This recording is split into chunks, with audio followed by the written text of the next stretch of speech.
أشهد أن لا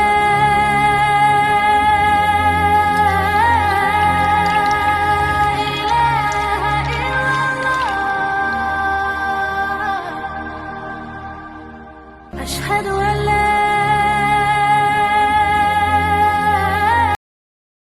اللہ تعالیٰ جل شانہ تو قرآن میں واضح اور دو ٹوک فرماتا ہے کل ما یابو بکم ربی لولا دعاؤکم، محبوب تم فرما دو اے لوگو اگر تم دعا نہیں کرو گے تو اللہ بھی پرواہ کرنا چھوڑ دے گا۔ تمہاری ضرورت ہے کہ تم مانگو، اور جب تم مانگنے والے اتنے متکبر ہو گئے ہو، کہتے ہم نہیں مانگتے، تو وہ تو پہلے ہی بے نیاز ہے۔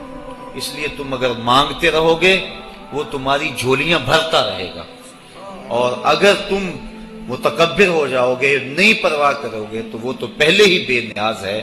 مانگنا تمہاری ضرورت ہے، اس کی ضرورت نہیں ہے کہ وہ تمہیں دے، لہٰذا تم اس سے طلب کرتے رہو، جھولی پھیلا پھیلا کے مانگتے رہو، وہ تمہاری جھولیاں بھرتا رہے گا۔ تو پہلا حق جو ہے، وہ پہلا مقصد ہماری ایسی تقاریب کے انعقاد کا دعائے مغفرت ہے۔ دوسرا مقصد ہماری اس قبیل کی تقریبات کا پسماندگان سے اظہار تعزیت ہے، چونکہ اگر دعا ہی مقصد ہو تو دعا تو گھر بیٹھے بھی ہم کر سکتے تھے۔ اتنے طویل ترین سفر کر کے آج ہر بندہ مصروف ہے، اپنی گوناگوں مصروفیات سے وقت نکال کر آپ یہاں آئے ہیں۔ اگر صرف دعا ہی مقصد ہے تو دعا تو آپ گھر بیٹھے بھی کر سکتے تھے۔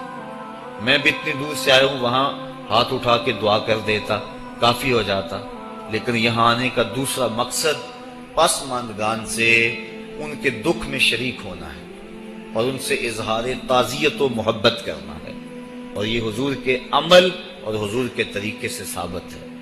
حضرت ماعز ابن مالک رضی اللہ تعالی عنہ حضور کی خدمت میں جب حاضر ہوئے اور ایک حد کے لیے اپنے آپ کو خود پیش کیا، عرض کی حضور مجھے پاک کر دیجئے۔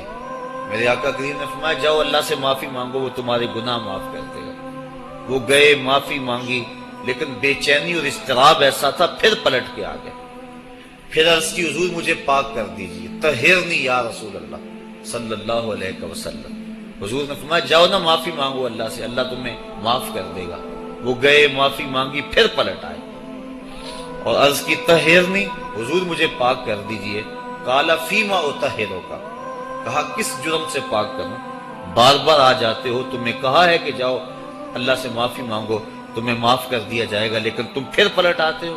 قال من الزنا، عرض کی حضور مجھ سے زنا سرزد ہو گیا ہوں، میں شادی شدہ، اور شادی شدہ زانی کی جو سزا ہے وہ کڑی بھی ہے، میرے علم میں ہے کہ اسے سنسار کر دیا جائے، وہ دھرتی پہ جینے کے قابل نہیں ہے، لیکن اس کے باوجود میں اقرار کرتا ہوں تاکہ جو آخرت کی سزا ہے اس کے مقابلے میں یہ دنیا کی سزا کچھ بھی نہیں ہے۔ آخرت کی سزا بڑی سخت اور کڑی ہے۔